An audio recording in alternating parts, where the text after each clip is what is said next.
Hey guys, welcome back. Today's video is going to be a little different. Instead of more the educational how-to type of thing I've been posting, I'm just going to be sharing more openly about what's been happening in my life personally, the season of life that we're about to enter in as a family. And look, if you have a very different life than me, even watching this, I hope that there's maybe a lesson or two, or just like a nugget of insight or inspiration that you could use, to design a life that feels more intentional, more authentic to you.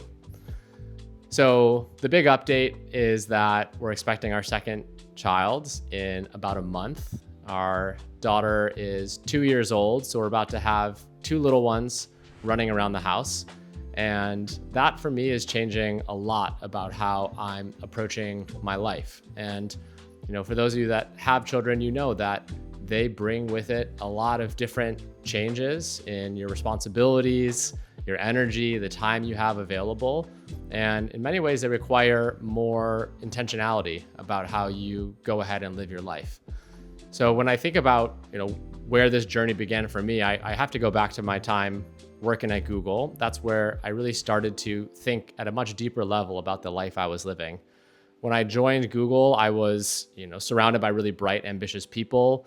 They were very hardworking, very career oriented, and I got swept up into that. And I enjoyed it for many years, right? It was, work was a huge part of my identity, until I found myself in this really difficult situation after I'd moved to London with a team that didn't have a dynamic that was working very well.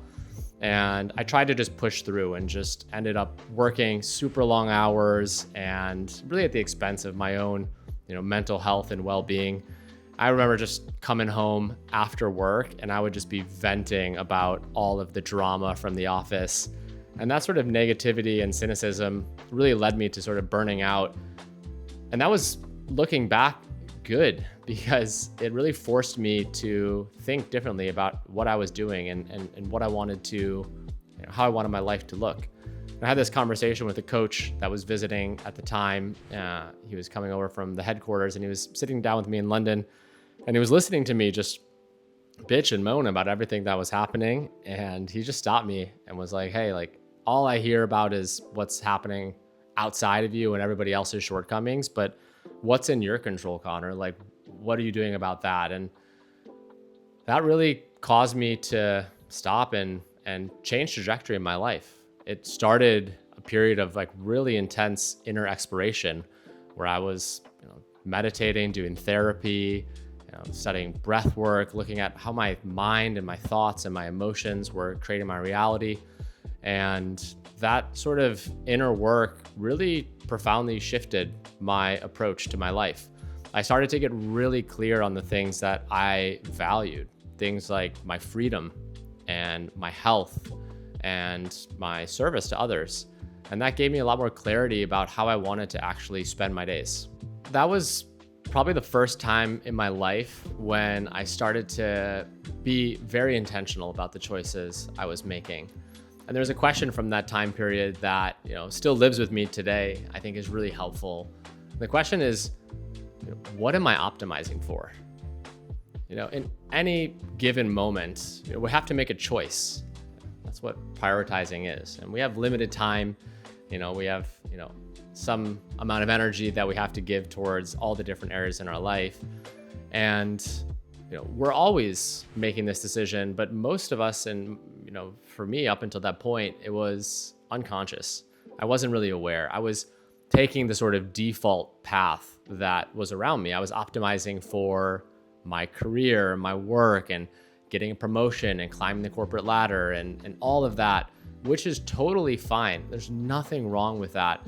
I think for me, it's just when I was doing that without really consciously choosing and deciding, it didn't feel authentic.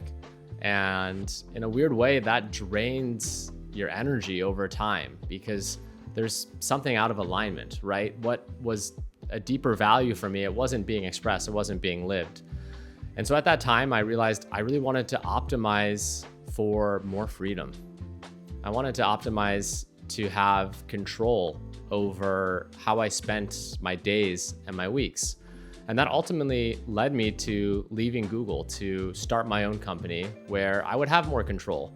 I could decide how and when I wanted to work. I could decide when I needed to take a nap, when I needed to go to the gym, when I needed to look after myself. And that ability to sort of be the author of my own story and my own days, I valued a lot. And in the first few years after leaving Google, that freedom to me was really about, the ability to travel, to enjoy my life, to go on adventures.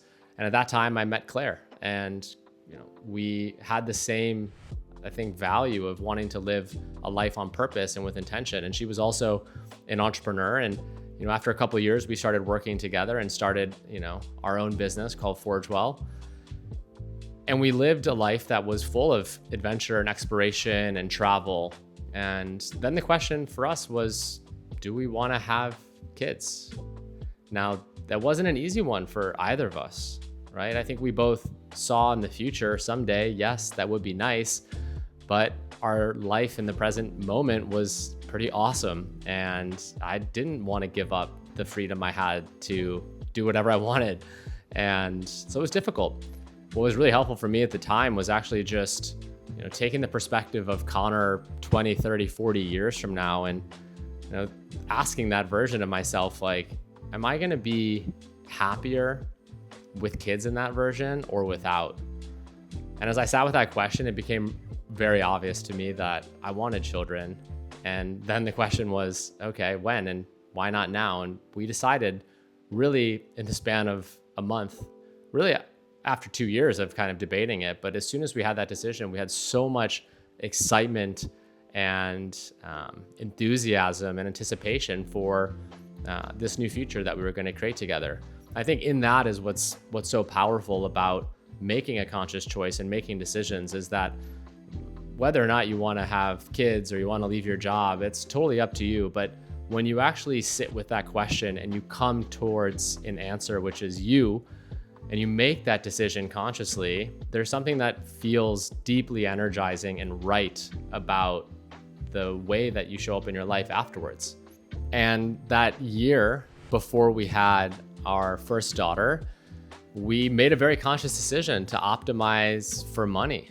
And we worked our asses off in 2023 because we knew that that was going to set us up to, have more time, more space once our daughter was into the world.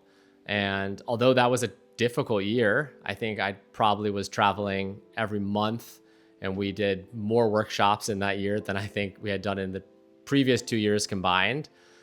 Because I knew what I was doing it for, it always felt good. It didn't burn me out. It was just what I knew I wanted to do deep down. And then as we approached the birth of our daughter, we had this same conversation. And I think this is really important because it's not, for me at least, like you just decide this is what I value and this is what I'm optimizing for, and then it's done forever. You change and you enter these new seasons of life. And parenthood is a very exceptional season, right? It challenges everything about how you've been living your life up until that point. And we run a small business. At the time, it's just me and Claire. And so we had to really think about, well, what does it look like when one of us, and both of us for a time period step away completely? That means we're not going to have as much work. We're not going to have as much income. But what are we optimizing for? And again, as we sat with that question, it became very clear we were optimizing for that time with our daughter, that time that we could never, ever, ever buy back in the future. And that is a decision. It's not like an easy decision. It wasn't something that, we didn't struggle with from that point onwards. As the first year of Kaya's life, unfolded, it was tough. Claire took 8 months of maternity leave. I took 3 months split across the year, and our business and the performance and productivity and all of that, it suffered. But I think if we would have gone into that without sitting with that question and making the intentional decision, that period would have been so much more difficult. But we were able to come back to those original intentions and remember we made this choice. Like we chose to have more time, to be unhurried in our day-to-day, to have, both of us present and around, and to experience those magical moments that you only get once with a child. And so I think that is an important lesson that I'm carrying into this next season, because the same challenge awaits us. 2 kids is going to be more difficult than 1, I'm sure. And we still have a small business that is reliant on Claire and I's energy and time to operate. And we have to decide, okay, what's the amount of time, what's the amount of energy that we want to devote towards this new member of our family? And that's a trade-off. And it's coming at the expense of the time we're going to spend building the business, making YouTube videos like this. And that's okay, because I think we've sat with that question enough to get clear on what really matters to us. And I want to say, because if you're watching this, you might be like, that's different than my reality. I didn't have the ability to take 8 months of maternity leave. And I get that. We have a lot of privilege in our lives, and that has manifested itself in this period. We were able to, afford that time.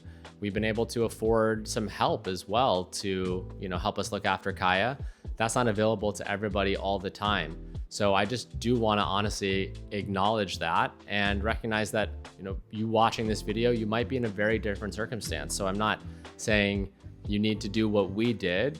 Ultimately, the lesson I'm trying to share is that as much as possible, if you can sit and think through what are the decisions we're going to make, what resources do we have available, what is this going to look like to us? We have our own constraints and we have to live within those, and you will too. But I think it doesn't stop you from being able to ask yourself those deeper questions and make those decisions on purpose, and to confront the trade-offs, because I think that's the icky part that most people don't want to do, is to really look at their life with clear eyes and see, okay, if I do this, I'm not doing that. If I have this next kid, maybe I'm not going on the 3-4 holidays that I took in the last year. And all of these, I think, are choices that we all have to make based on our own circumstances. Whenever I'm looking at my life and sensing a big change, again, I go back to this idea of seasons and that question of like, what am I optimizing for in this season? And sometimes the answer is obvious, right? Sometimes you're like, yeah, I just want to optimize for my health. I've not been in good shape. I haven't been looking after myself. So I just really want to dedicate as much time and energy as I can to that. And it might mean that other areas of your life don't get as much attention. I think that's okay. Sometimes, it might be career, and there's absolutely nothing wrong with that. I'm not a person that's anti-work or anti-career. In fact, I believe that a really critical element of living a thriving, happy, and fulfilling life is finding meaningful work.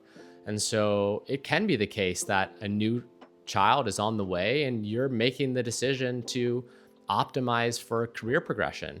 Maybe there's a promotion or a business opportunity that is only available to you in this moment, and then you have to make that decision. I'm not going to say that, just sitting with it is going to make it easier necessarily, but it will allow you to feel a different level of clarity, and that, day to day, the difficulty is still going to be there, but you're going to have that sense of, I chose this. And I think that's a huge difference between whether you feel frustrated and negative and stuck with your life and your circumstance, or if you feel a sense of ease and freedom and control. I use that word lightly here because of course we can't control everything that's out there. We all have obligations and responsibilities and things that we can't say no to, but there is a level of sort of conscious choice that we can make and how we show up for those things and what we decide that can, I think, change our relationship to our life. Now, I said this wasn't going to be an educational how-to video, but I can't help sometimes giving a tool or a tactic. Something that I have found useful again and again is this wheel of life exercise. And you can just Google wheel of life, and there's probably, maybe we'll make a YouTube video on it ourselves, but there's plenty of YouTube videos, plenty of blog posts on this. And the idea is just to sort of, section off your life into these different areas. One might be family, another might be career, another might be health, another might be spirituality. And then to evaluate those, how satisfied do I feel with this sort of area of my life? What would, on a scale of 1 to 10, if I'm at a 5, what would feel really great to me? Maybe right now I'm at a 5 in my health, and if I had a 7, it would feel great. And then you can use that wheel to get a sense of what are the areas in this season that are the most important to you. Now, your life is obviously not some sort of like neat, sectioned off, work is here, family life is here. That's not how it works for me. But there's something to that ability to kind of step outside, evaluate the component pieces, and then build some intentions off of those and decide, okay, maybe for right now, the fun and play bucket of my life is not getting a lot of attention, but that's okay because I'm fully invested in my family, my health, and my business. And that's what it's going to be for right now. This is an exercise that I revisit, at least a couple of times a year, especially when I start to feel that tension, like I'm not entirely sure where I want to be spending my time. And it can give you, something about writing it down on paper just gives you this sort of clarity to get what's, on your mind and in your heart onto a piece of paper, and it's staring back at you. And sometimes those decisions become a lot more clear. Alongside this wheel of life, I'm always thinking about what are my values and trying to really go beyond just picking a word like freedom, but actually to create sentences about what that freedom looks like in my life. The freedom to decide when and where I want to work, the freedom to prioritize my health over my productivity. And I write those things out so that I can actually day to day, week to week, have sort of a compass and a North Star for me to rely on. And it's something that I'm thinking about again in this season, because for me, some of the values that come up again and again are health and family and freedom and ambition and purpose and service. Those things are going to mean different things. And I think that's what's really helpful, because if you would have asked me 10 years ago what ambition means, it was clear that it was a promotion at Google, an international job, more money, cooler professional accomplishments. Whereas today, ambition means something very different. It's, stepping away from that work-centric identity so that I can be very present with my family, being ambitious about the life that we create for each other, the memories that we have, the time we spend together. It's a little bit how I'm thinking about my life and this new season we're about to enter into in a few weeks with a second child on the way. If you've been watching this, the question for you is, what season are you in? Is it a season of, work and career and earning? And is it something different? Could it be a time to slow down and make some different changes in your life? Maybe it's a period of family, or maybe it's a season of exploration and adventure. The thing is to ask yourself that question, sit with that question, live with that question, and then find time to reflect on it, to go away and step away from what you're doing in your day to day and ask yourself how you feel. Like, does it feel good to you, this life that you're living? And if it doesn't, then that's usually a sign that there's a change wanting to be made. And then sit with that more, and you can identify, maybe you're optimizing for something that isn't as important to you as it once was. And that's okay, right? We have to hit the reset button time and time again in our life. That's part of our growth and our development and our evolution. So that's it for this video. If you have any questions or comments about what I've shared, happy to hear them down in the comment section. If you like this, give it a like. And if you're not subscribed, but you want to keep getting more videos about living an intentional life on purpose, make sure you do that. And we'll see you back here next week for another video.